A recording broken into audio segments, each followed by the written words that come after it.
Ok, perfecto. ¿Qué tal? Buen día. Entonces, el día de hoy veremos el convertidor en puente completo. Este primer convertidor que vamos a ver, a diferencia de los demás, eh, se contrasta en que hasta ahorita lo que hemos visto son convertidores donde no hay aislamiento eléctrico. A partir de ese convertidor en adelante se empiezan a presentar los convertidores con aislamiento eléctrico. El primero que vamos a ver es el puente completo. No es el único, hay más. ¿Sí? El convertidor de puente completo, donde aquí tenemos el diagrama eléctrico, como su nombre lo indica, vamos a utilizar un puente completo implementado con 4 MOSFET en modo puente, donde la salida de cada, se le llama, en algunas literaturas le llaman piernas. A mí me gusta usar más el término ramas, en donde cada una de las ramas, su salida de cada una de las ramas, va a la entrada de un transformador que trabaja en alta frecuencia. Vean, esta salida es parte de la entrada de ese transformador y esta otra salida es parte de la entrada de este transformador. Bien, ahora, el transformador tiene un primario y tiene dos secundarios. Aquí se ven, secundario 1 y secundario 2. Déjeme, aquí está, ahora sí. Déjeme, estoy buscando la herramienta, aquí está. Entonces, secundario 1 y secundario 2. Y si se dan cuenta, vemos cosas conocidas que ya por ahí debimos haber visto en electrónica, en los cursos de electrónica básica. Por ejemplo, ¿esto qué es? Todo esto es un rectificador de onda completa con tap central. Este es un rectificador de onda completa con tap central y tengo mi filtro LC que energiza a mi carga R que tengo acá. Entonces, lo que hace todo este convertidor es, a partir de un nivel de CD que está representado por esta batería, yo voy a obtener un nuevo nivel de CD desarrollado en esta carga con una característica muy interesante. Debido a que estoy utilizando un transformador en alta frecuencia, voy a tener un aislamiento eléctrico entre lo que es la entrada, aquí está, y lo que es la salida. Esto nos ayuda mucho para mitigar, por ejemplo, el ruido, la interferencia electromagnética y todavía más allá, porque si por alguna razón aquí se diera un cortocircuito en la carga, entonces todo el cortocircuito lo absorbe el secundario de mi transformador y si pongo un diseño de control adecuado, puedo deshabilitar la activación del transformador a partir de activación de los MOSFETs del puente completo y entonces no permito que la falla de cortocircuito se extienda hacia mi batería principal o lo que integra la batería, en el caso de la fuente de CD. Entonces, tiene muchos beneficios el tener un aislamiento eléctrico, pero el hecho de tener un aislamiento eléctrico, en este caso galvánico, a partir de un transformador, implica pues usar un transformador, aunque es de alta frecuencia, se empieza a volver un poco voluminoso. Ese es el pero. Segundo pero importante, eh, el puente en sí va a tener una eficiencia. El transformador por sí solo también va a tener una eficiencia y todo el sistema de rectificación, filtraje también va a tener una eficiencia. Por lo tanto, voy a tener tres etapas principales: el puente, el transformador y todo rectificador filtro. Por lo tanto, la eficiencia total de todo el sistema va a ser el producto de la eficiencia de este bloque, la eficiencia de este bloque y la eficiencia de ese bloque, y por lo cual se vuelve muy sensible el diseño de ese tipo de convertidores, porque si alguna de las etapas que acabo de mencionar presenta una eficiencia ligeramente baja, va a afectar la eficiencia completa. Ok, eso sería a grosso modo. Ahora, otra ventaja que tenemos con el hecho de utilizar un transformador. Si yo utilizo un transformador, yo puedo diseñar el transformador para que los secundarios trabajen como elevador o como reductor. Por lo tanto, el control de la ganancia de voltaje de todo este sistema depende de dos cosas. Va a depender del ciclo de trabajo, que es lo que hemos visto hasta ahorita, que el ciclo de trabajo afecta el voltaje de salida en los convertidos pasados, y de la relación de vueltas que va a existir en el transformador. Entonces, con esto yo puedo diseñar un convertidor que a partir de un nivel de CD bajo, ¿sí? De acuerdo a la relación de vueltas, puede obtener un nivel de CD bastante amplio, grande. Tiene un costo, todo hay un costo, principalmente los esfuerzos de voltaje corriente en los MOSFET. Pero bueno, esa es parte de cada convertidor. Bueno, ahorita veríamos cómo queda la fórmula de ganancia. Ahora, principio de control básico. yo necesito activar los MOSFET en forma complementaria. ¿Qué quiere decir con forma complementaria? Lo tenemos aquí, sus gráficos lado derecho que estoy indicando. Las señales de control van a ser las señales, fíjense bien, tengo S1, S2, S3 y S4. Entonces las señales de control, así como las tengo enumeradas, es S1 y S4 se activan al mismo tiempo. Estas se tienen que activar al mismo tiempo. En una segunda parte de la explicación, cuando veamos la simulación, vamos a verificar esto. S3 y S2 se activan al mismo tiempo y además estas en particular van en forma complementaria con respecto a S1 a S4. Lo pueden ver en el gráfico. Cuando yo activo S1 y S4, raya azul, S2 y S3 están desactivados. Vean, en este intervalo de tiempo S2 y S3 están desactivados. Cuando activo S2 y S3, S1 y S4 están desactivados. ¿Qué quiere decir eso? Que cuando yo activo estos dos MOSFET, estos no tienen que activarse. Cuando yo activo estos dos MOSFETs, estos sí se activan. Y bueno, de esa manera nosotros podemos verificar ahora sí que cuando yo activo estos dos, se energiza la parte del primario de mi transformador con una polaridad más menos. Cuando yo activo estos dos MOSFET, S2 y S3 que estoy señalando, ahora voy a activar el transformador nuevamente, pero ahora el punto positivo, como active este primero, junto con este, ahora el punto positivo se da de este lado y voy a tener más menos. Y entonces lo que estoy haciendo es generar un voltaje positivo en un intervalo de control y un voltaje negativo en el siguiente intervalo de control, y esos se van a trasladar vía los secundarios a tener dos voltajes, más menos o menos más, y eso me va a servir para entregar una señal alterna a mi rectificador de onda completa y obtener un nivel de CD en este punto. Esa sería la explicación rápida. Bien, antes de continuar con esto, vamos a adelantar un poquito para explicar algo. Ahora, aquí tenemos el comportamiento de corrientes. Acuérdense, estas son mis señales de control, son importantes. Aquí está exagerado esta parte, pero fíjense que hay un intervalo de tiempo en el que cuando desactivo S1 y S4, aquí lo estoy desactivando, acuérdense, S1 y S4 son estos. Cuando yo lo desactivo, dejo pasar un tiempo, que le vamos a dar un nombre muy particular ahorita, antes de activar S2 y S3. Cuando yo desactivo estos dos, tengo que dejar un pequeño intervalo de tiempo antes de volver a activar S2, S3. Ese tiempo que hay entre las señales de control S1, S4 y las señales de control S2, S3 se llama tiempo muerto y es importantísimo para evitar que vayan a quedar estos dos MOSFET o estos dos MOSFET activados al mismo tiempo y que se vaya a generar un cortocircuito. Ahora, ¿de cuánto va a ser el tiempo muerto? El tiempo muerto tiene que ser un valor en tiempo mayor al tiempo de apagado de los MOSFET que esté yo trabajando. Ejemplo, si yo estoy trabajando un MOSFET que el fabricante me indica un tiempo de apagado, por ejemplo, de 200 nanosegundos, yo necesito que este intervalo de tiempo sea ligeramente mayor a 200 nanosegundos para asegurar que cuando yo desactivo estos dos MOSFET, pasan 200 nanosegundos y un poquito más, y ahora sí, activo S2 y S3, y en el momento que ya activo estos dos, ahora sí estoy plenamente seguro que S1 y S4 están desactivados y no se va a generar ningún cortocircuito. Esto es importantísimo y lo vamos a ver ahorita en la simulación. Bien, aquí les presento las corrientes, cómo es el comportamiento de corrientes para entender más. Vamos a ver, cuando S1 y S4 se activan, cuando yo activo estos dos, déjenme buscar la herramienta de dibujo. Ahí está. Cuando yo activo estos dos, entonces se ve claramente, acuérdense que este es más, este es menos. El flujo de corriente, ¿cómo va a ser? Va a ser por acá, va a ser por acá, porque acuérdense que ahorita estoy activando S1, estoy aquí, ¿sí?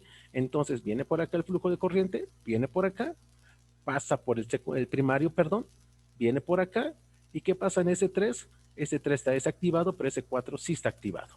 Entonces la corriente fluye por acá y termina su camino. Este es el flujo de corriente cuando yo estoy en S1, S4.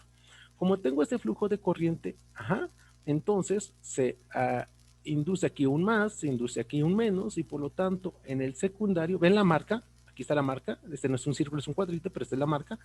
La marca ya he explicado, me está indicando que Si en la marca del primario se induce el más, en la marca del secundario se va a inducir también el más. Entonces voy a tener más, más, menos. Ahí está. Y este voltaje más menos del secundario N2 que está aquí, lo que va a hacer es que el diodo D1 conduzca, y este voltaje negativo del secundario N2 va a hacer que este diodo D2 no conduzca. Por lo tanto, el flujo de corriente del lado del secundario ahora va a ser de esta manera. Viene por acá. Por aquí no hay corriente. Aquí la corriente en este momento vale 0. ¿Por qué vale 0? Porque este diodo está en circuito abierto. Entonces la corriente se viene por acá y ahora sí, ya hace todo lo que hemos platicado, la corriente hacia el capacitor y la corriente hacia la carga. Estos son los flujos de corriente exclusivamente cuando S1 y S4 se activan. Y entonces podemos visualizar cómo es la corriente en S1, S4. Pues la corriente en los MOSFET que conducen es igual que la corriente del primario, ¿sí? La misma, porque están en serie, vean, quedan en serie. ¿Y cómo es la corriente del primario? Pues bueno, esto ya lo hemos explicado. ¿Qué tengo aquí como equivalente? Lo voy a dibujar aquí rapidísimo. Tengo una fuente de voltaje, aquí está. Voy a dibujar los MOSFET como cortocircuitos ideales, entonces esto sería un cortocircuito ideal, este sería un cortocircuito ideal, y lo que yo vería es que el punto positivo de la batería, ¿qué ve? Una inductancia, aquí está. Bueno, me quedó muy fea mi inductor, ahora sí vamos a dibujarlo más bonito, ahí está mi inductor, esta es la inductancia del primario, y del otro punto del primario vemos que se va a la batería. Y entonces tengo un inductor que está siendo energizado con un bus de CD, y entonces la corriente que circula por el inductor es esta corriente que tengo aquí, que ya hemos explicado que esta corriente, entonces cuando yo activo los MOSFET, esta corriente va a ir creciendo, va a crecer de acuerdo a la expresión que ya hemos platicado por ahí, que la corriente es igual a L por la derivada del, perdón, el voltaje en el inductor es igual a L por la derivada de la corriente con respecto al tiempo. Entonces esta corriente va creciendo hasta que yo desactivo nuevamente los MOSFET que se da aquí. Y en ese momento la corriente de los MOSFET cae drásticamente a cero. Esto ocurre únicamente en este intervalo de tiempo que estoy analizando ahorita, que sería el modo 1, por llamarle algo. ¿Qué sucede en los diodos?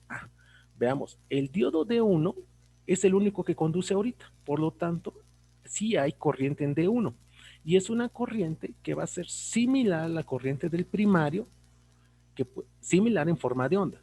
Lo que va a cambiar es la magnitud. Si va a ser mayor o va a ser menor, va a depender de la relación de vueltas que presente este transformador. Para efecto nada más de análisis de forma de onda, entonces yo vería que la corriente en el diodo 1 es una corriente que también va creciendo, porque en el momento que esa corriente de primario crece, se induce una corriente en el secundario, de acuerdo a la teoría del transformador, se induce una corriente en el secundario que también va a crecer, y es lo que vemos aquí. Esta corriente que crece hasta este punto, ¿sí? Y la corriente en el diodo 2, pues esa vale 0. Muy bien, ahora, cuando yo mando a desactivar S1, S4 y activo S2, S3, ahora entonces va a suceder algo muy interesante. Ahora lo que se van a activar es S2 y S3, ¿sí? Entonces lo hacemos así, déjame borrar, ahí está. Y entonces ahora los que conducen es estos dos MOSFET. Vamos a cambiar el color para que se vea mejor, ahí está. Y entonces nuevamente, más, menos. La corriente viene por acá, aquí está, entra por aquí, viene por acá, hace esto y ahora termina por acá. ¿Por qué razón? Porque este MOSFET el que conduce y este MOSFET el que conduce. Y ahora estoy, vamos a ver, aquí un poquito, se quedó un poquito feo, pero bueno. Ahora estoy cuando estos MOSFET conducen, ¿sí? Ahí así, para que se vaya viendo. Bueno, de hecho ahí se ve clarísimo cómo van las líneas, queda mejor que mis puntos, ahí está. Cuando S2 y S3 conducen, ahora vean que hay un flujo de corriente que se va a inducir en el primario, pero ahora el punto más va a estar de este lado y el punto menos de este lado. Por lo tanto, como en la marca ahora tengo el negativo, se induce un negativo en la marca respectiva del secundario. Entonces acá tengo menos, más, menos, más. ¿Y qué es lo que voy a notar? Que este voltaje negativo del secundario N2 hace que el diodo D1 no conduzca. Ahora este sería en circuito abierto, vamos a simbolizarlo así. Y cuando tengo el punto, la parte positiva del secundario N2 aquí, este diodo sí conduce, vamos a simbolizarlo así. Y entonces yo veo que aquí va a haber un flujo de corriente de esta manera y vuelve a hacer otra vez todo lo mismo en el filtro. Viene una corriente que se divide en una corriente al capacitor y una corriente a la carga. Y este sería el flujo de corriente para cuando el S2 y el S3 conducen. Y entonces, ¿qué es lo que vería ahora? Vería que la corriente estamos en el inductor, estamos primero, vamos con las corrientes del secundario 2 y el secundario 3. Ahora esta corriente en el secundario 2, la corriente en el secundario 2, esa es la que crece, ahí está la corriente que crece. ¿Y qué sucede con la corriente en el secundario 1? Esta, como el diodo no conduce, pues esta vale 0, ahí está. Entonces, esta es 0, esta conduce. ¿Y qué sucede con la corriente en el diodo D2? Pues la corriente en el diodo D2, esta corriente tiene que ser la misma del secundario 2, exactamente la misma. Si la corriente del secundario 2 es esta, la corriente del diodo 2 es esta. Y entonces de esta manera tendríamos completo.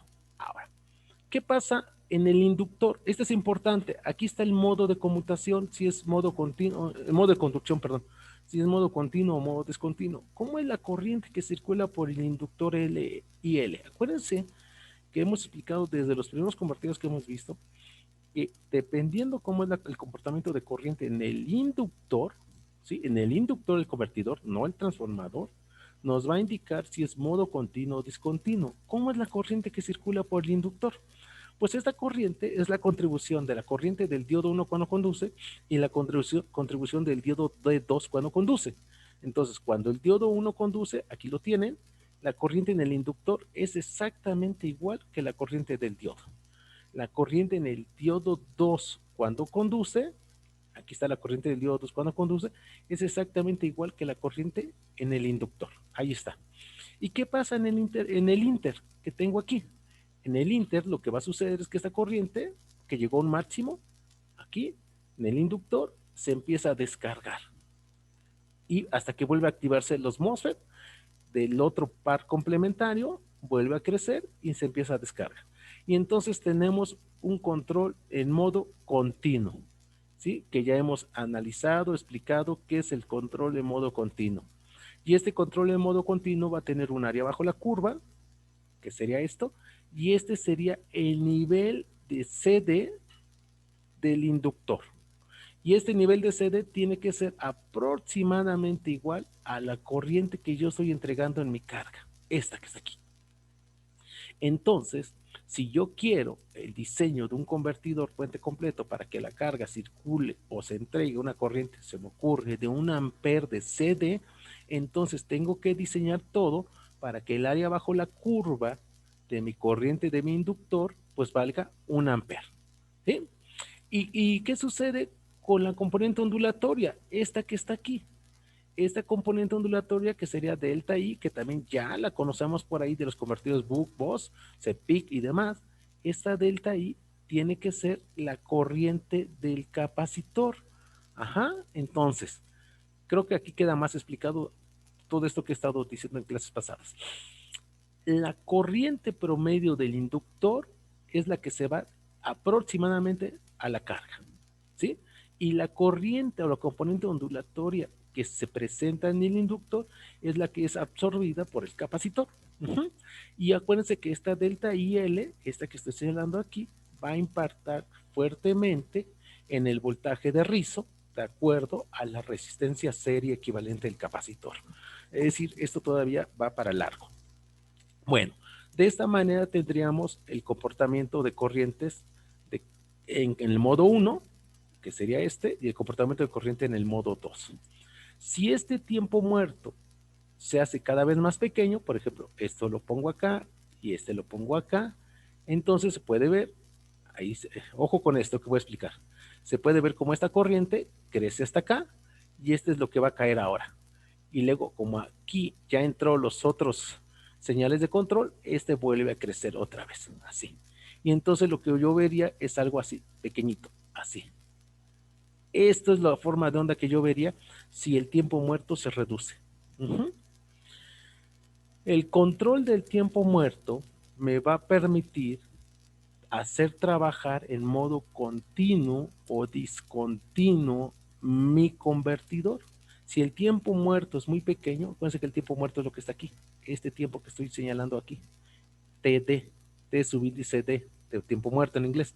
Si este tiempo es muy pequeño, entonces yo voy a tener una forma de onda en corriente de este tipo, y esto es continuo. Si el tiempo muerto es muy grande, que es ahora como lo tenemos de este lado, vamos a pensar ahora que el ciclo de trabajo lo hago hasta acá, aquí termina y por lo tanto ese también se hace hacia acá. Entonces lo que va a suceder es que este tiempo está creciendo, este que estoy señalando. Entonces la corriente, ahora estos van a ser mis fronteras. La corriente llega hasta acá y aquí va a empezar a caer y va a caer hasta este punto. Y dependiendo del valor del inductor, puede ser que esta corriente llegue aquí o puede ser que esta corriente llegue aquí. Bueno, aquí quise indicar que llegara aquí, ¿sí?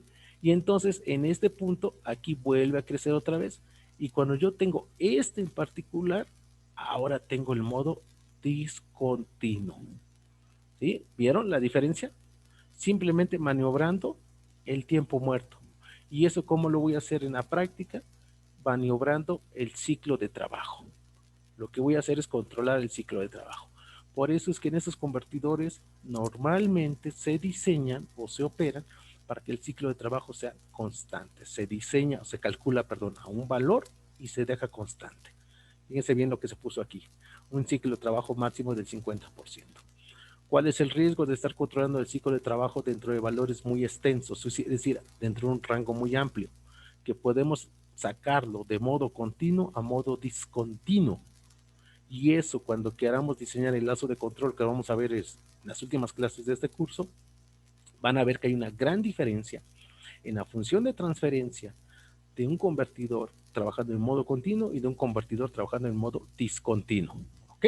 Bueno, esta sería la explicación así rápida de cómo opera el convertidor de puente completo. Y este principio de explicación nos va a servir para el push-pull, el medio puente y el playback. El playback es el más eficiente de todos. Sí, se lo vamos a ver más adelante.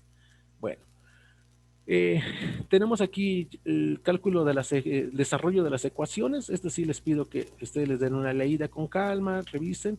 Acuérdense que en este tipo de diapositivas estamos simbolizando el MOSFET como un transistor BJT nada más esquemático, pero realmente aquí van MOSFET. Entonces, aquí está todo lo que acabo de explicar. Cuando no conducen un par de MOSFET, por donde es el flujo de corriente, que en este caso es por acá, viene por acá la corriente y se viene por acá, que habíamos dicho.